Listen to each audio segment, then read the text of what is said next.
波兰即将拥有 F-22猛禽，好家伙，再加上预计2026年到货的 F-35A， 这也是要有2款5代机了呀，而且还是最先进的那2款。那么这件事情到底是怎么一回事呢？接下来咱们一起来看一下。就在4月2号，根据波兰门户网站的消息，未来美国可能会转移 F-22猛禽给波兰，作为此前援助乌克兰米格29战斗机的补偿。网站的内容显示截止到2025年底，波兰有可能成为继美国之后全球第2个拥有2款5代机的国家。除了22年1月份采购的24架 F-35A， 美国将从退役的 F-22中移交给波兰24架 Block 20型。不过呢，内容中显示，波兰虽然会以象征性的价格接收这批 F-22， 但整个转移行动并非是没有成本的。一方面，波兰将支付重启这批 F-22的费用；另一方面呢，还必须为飞行员和技术人员的培训以及地面基础设施的准备提供资金。整个转移过程预计需要3年左右，也就是到2025年底全部交付给波兰。这次波兰真的可是赚大了，拿着俄制4代机换了美制5代机。毕竟作为全球首款5代机 ，F-22 有着强悍的隐身、超音速巡航以及超视距攻击能力，就算只是 Block 20那批次呢，也比米格29强太多了。而在此前呢，美军也从未将 F-22 转移给任何国家，就算是关系最好的英国、加拿大也都没能获得。而随着未来波兰将获得 F-22， 将进一步提升在北约系统中的权重，军事能力也将得到大幅度的提升。要知道，美国研发 F-22 的预设战场之一就是欧洲，一旦战事爆发， F-22 能凭借着超巡能力迅速赶往战场，期间在隐身能力的加持下，能轻易地躲避敌方和第三方势力的侦察，再加上它拥有的超视距攻击能力，可以在敌方毫无察觉的情况下获得空战优势，算是取得制空权的最佳作战兵器了。而且俄军装备的任何一款战机或者防空系统都无法有效地对抗 F-22 猛禽。至于为何这么说，咱们下面再讲。另外呢，这件事情还让大兵联想到了在去年7月28号，美国首次将6架 F-22 部署到了波兰。这则消息呢，在当时引起了各界的广泛关注。或许那个时候呢，波兰就已经在眼馋 F-22 了。不过美国为什么在这个时候转移猛禽呢？难道也是为了帮助波兰备战俄罗斯吗？结合去年波兰的一系列军购，或许还真的是如此。自从俄乌战争爆发之后，欧洲许多国家都纷纷宣布上调军费开支。与之相比呢，波兰的扩军动作虽然关注度不高，但是扩军规模对比德国这些老牌强国也丝毫不弱。在今年2月份，波兰总统杜达在接受采访时表示，2023年波兰国防预算上调，增加到了国内生产总值的4%以上，这是一个相当恐怖的数字了。要知道，就算是军费夸张的美国，每年 GDP 的占比也就在 3.5 到 3.8 之间，而4呢，已经是接近一个国家和平时期能够承受的极限了。不仅如此，在波兰大幅提高军费开支之外，更加详细的扩军计划也很快展开了。按照他们公开的计划，总数约12万人的波兰国防军将在2023年扩充到约25万人，直接增加1倍多。而在2022年2月，波兰更是向美国签署了一份总金额高达60亿美元的军需采购合同，订单包含了250辆 M1A2 SEPV3 主战坦克、15台备用发动机、3.5万发配套弹药以及各种后勤保障车辆和装备。这些装备呢，将陆续运送至波兰。坦克预计在2026年全部交付完成，主要用于装备波兰陆军第18机械化师和第1坦克旅。截止现今，第一批28辆的 M1A2 SEPV2 已经到达了波兰陆军训练中心了。波兰士兵将使用这批 SEPV2 进行训练，为下一步换装 SEPV3 主战坦克做好准备。这些都将极大地增强波兰地面部队的作战能力。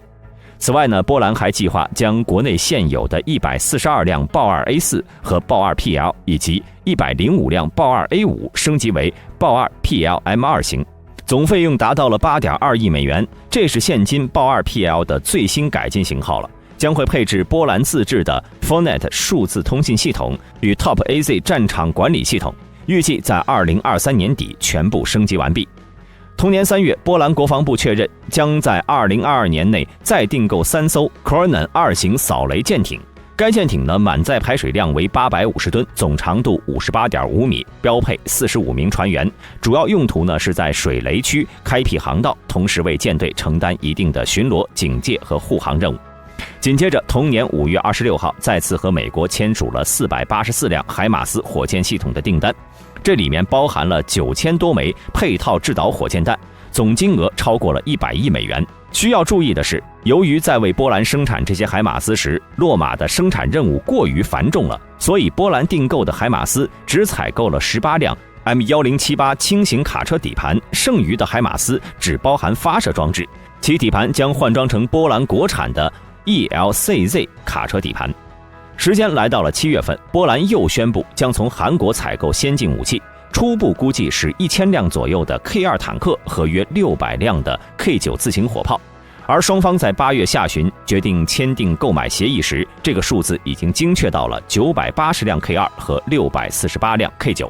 再加上8月份签下了价值30亿美元的48架 FA50订单，那么波韩交易3款装备的总金额已经高达了148亿美元，这是一个非常恐怖的数字了。同月，波兰又向意大利订购了32架 AW149中型直升机，替换国内的米2、W3等老旧直升机。合同内容包括了后勤培训和模拟器，总金额约18.3亿美元，预计在2023年到2029年陆续交付。但即便这样，在9月初，波兰国防部长马里乌什·布瓦什恰克又在社交媒体上公开表示，波兰军队已经决定采购96架美制的 AH-64E 武装直升机，作为下一代低空火力支援平台，取代之前装备的32架苏制的米245直。这个消息随后得到了波音公司的证实，预计订单金额将超过124亿美元。以上军购加起来直接让波兰2022年军购总金额接近460亿美元。好家伙，为了抗衡俄罗斯，波兰是真舍得花钱呐。那么现今波兰和俄罗斯的军力又如何呢？目前经过一系列扩建之后呢，波兰军队总人数大约在16万人左右，预备役人数为10万人。在陆军方面呢，波兰大约有 7.7 万人，立下总共有2个机械化师和1个装甲师，总共装备了超过了700辆坦克、700多门火炮、200多套火箭炮，以及4200多辆装甲战车，陆航战机约有140多架。与之对比，自俄乌战争爆发之后呢，俄罗斯陆军规模在42万人左右，开战前拥有 1.2 万辆主战坦克，加上封存起来的坦克有 2.3 万辆左右，再加上3万余辆装甲车、2.2 万门火炮、4500辆多管火箭炮以及1600多架军用直升机。可以说，无论是在装备方面还是人数方面呢，俄陆军都是占据绝对优势的。不过也不能说波兰陆军完全没有抵抗之力，毕竟在装备的先进程度上，波兰是占优的。首先，波兰陆军现役的主战坦克基本都是从美国和德国购买的 M1 和豹2，这2款坦克的性能呢，一直在世界排在前列，无论是哪一款都要比俄军的 T90 更强。再加上俄军装备的还有 T72、T64 甚至 T54这些老爷车，在豹1和豹2面前呢，简直就是靶子。更别说波兰还购买了 M1A2 SEP V3， 并且升级了国内的豹2，战力更上一层楼。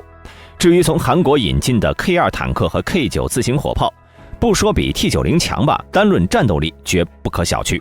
根据波兰的计划，到了2035年之后呢，波兰陆军的主战坦克将会由豹2 PL M2、豹2 A7 PL、M1A2 SEP V3 以及 K2 PL 4种组成，阵容是堪称豪华。然后我们再来看看空军方面，目前波兰空军现役 3.65 万人左右，立下有355架各型飞机，其中最强大的便是2026年到货的32架 F-35A。相较于俄制的苏57来说， F-35A 显然是更胜一筹了。在隐身能力方面更是 F-35A 暴打，再加上现代空战更重视超视距作战， F-35能凭借先进的航电和隐身性能，在超视距空战中占据绝对优势。另外在数量方面，截止到2022年，俄空军的苏57也就只有10架原型机和5架量产机，根本不是32架 F-35的对手，甚至在一定程度上能应对数倍于自己的俄军战机。要知道，此前的 F-22对战 F-15、F-18这两款四代机，直接创造了144-0的战绩。凭借着超强的隐身优势，俄罗斯的防空系统根本无法应对 F-35，这一点呢，早在叙利亚就得到了验证。当时以色列的 F-35在轰炸叙利亚境内的目标时，叙军的 S-300防空系统毫无反应。就算是部署在伊朗的 S-400，同样对于以色列的 F-35没有任何反应。再加上俄军防空系统在俄乌战场上的表现，可谓是漏洞百出。另外，波兰空军还有48架 F-16CD 型号的战机，在四代机中呢，同样位于顶尖行列，也能对俄军造成很大压力。如果在乌克兰战场上，乌军能够获得这些美制战机，或许俄军的表现会更加不堪。当然，就算这样，波兰也占不了太大便宜，毕竟俄空军的战机数量太多了，立下战机接近4000架。虽然在俄乌战争期间被击落了不少，但总体实力依然是强于波兰的。波兰空军硬碰硬并不现实，需要打拉扯，循序渐进。最后是海军方面，波兰海军目前现役约有 1.4 万人，立下各类型舰船共94艘，主要主力舰艇为5艘常规动力潜艇，其中1艘基洛级、4艘科本级、2艘美国赠予的派里级巡防舰、3艘轻型巡防舰，即1艘卡兹布级和2艘毒蜘蛛级，以及3艘奥坎级高速战斗艇。另外，波兰海军曾经提出建造 MEKO 级为基础的加夫龙级巡防舰，但是呢，只建成了1艘的船壳，最后改成了巡逻舰。至于俄罗斯，由于地理原因等问题呢，一旦开战，波兰只需要面对俄海军波罗的海舰队。该舰队呢，立下配置有1艘现代级导弹驱逐舰、1艘克里瓦克级护卫舰、2艘不惧级护卫舰、4艘守护级护卫舰、3艘帕西姆级护卫舰、4艘纳努契卡级轻型护卫舰、7艘狼蛛级小型护卫舰、4艘波克级小型护卫舰、1艘达拉级潜艇、2艘基洛级潜艇、4艘蟾蜍级坦克登陆舰以及一系列的辅助舰艇，作战舰艇总数达到了60艘，综合作战能力是要高于波兰海军的。只不过波罗的海舰队的作战环境非常堪忧，因为该舰队一直受到北约海军力量的围堵，周边被芬兰、爱沙尼亚、拉脱维亚、立陶宛、波兰、瑞典、德国、丹麦等北约成员国海军所包围，导致俄罗斯现今对于波罗的海的控制已经削弱到了很低的程度。要知道，就在今年1月23号，爱沙尼亚突然对外宣布将对俄罗斯关闭芬兰湾。虽然芬兰湾呢不是爱沙尼亚一家独有的，其中一半属于芬兰，但是作为准北约成员国，芬兰肯定也不愿意让俄罗斯使用领海。也就是说，两国将合力封锁芬兰湾。不仅如此，波兰还将与瑞典、丹麦、德国组成第2重封锁线，从而锁死波罗的海，让该舰队失去出海口。这也就是为何在2022年11月份，英国海军伊丽莎白女王号航母能毫无防备地抵达挪威首都奥斯陆，有些要彻底堵上俄罗斯家门口的意思了。未来甚至有可能将波罗的海舰队变成一支内陆舰队。此外呢，如果未来波兰和俄罗斯开战，波兰境内的美军必然不可能无动于衷。近几年以来，美国不停地加强在波兰的军事存在。早在特朗普执政时期呢，就有意增加在波兰的轮换驻军，同时酝酿将轮流驻扎变为永久驻扎。随着2022年俄乌战争爆发，作为北约东翼的主要国家，波兰成为了北约向乌克兰输送武器的主要枢纽，军事价值和地缘安全进一步上升。到了2022年5月，美国驻波兰大使马克·布热津斯基向外表示，在波境内已经有超过 1.26 万名美军军事人员，接近美陆军的一个步兵师的规模了，并且配备有各类重型装备和武器。由于急需相关的常驻基地予以保障，4月，美总统拜登在北约马德里峰会期间公开承诺，将在波兰设立美陆军第5司令部前沿指挥所的常驻基地，为未来在波兰进行永久驻军创造条件。不过，与此前美国设在德国、意大利等其他7处常驻欧洲军事基地不同，波伊兹军事基地紧邻着俄罗斯，可以通过美军充分利用基地内的军事设施，极大提高北约部队的快速反应能力，并且保证其在北约东翼的战备状态，成为美国以及北约在欧洲对俄罗斯进行前沿威慑的战略要地。而就在今年的3月21号，美陆军常驻波兰基地举行了仪式。期间，波兰国防部向外宣称，这是美国在波兰首个、欧洲第8个常备驻军基地，将由约13名军事人员和140名文职人员组成，职责是为驻波美军提供基础设施支持，并负责美军前沿指挥所的运行和管理工作。此外，根据近期的报道，目前北约正在为7月份立陶宛峰会准备最新的地区防御计划。其中一个想法呢，就是在未来几个月内，向靠近俄罗斯的东部边境地区部署30万军队，并提出第一批10万名士兵将由波兰、挪威等国在10天内部署完成。总结来说，如果波兰和俄罗斯交战的话，战争早期应该不会呈现一边倒的趋势，毕竟现今波兰的实力要比乌克兰更强，再加上俄军近1年来装备和人员上的损失，一旦开战，俄军的表现可能会更差。好了，今天的视频到这里就结束了。如果视频中有出错的地方，欢迎各位在评论区内指正。喜欢的朋友请点赞关注，之后大兵会为大家带来更多更精彩的视频。我们下期再见。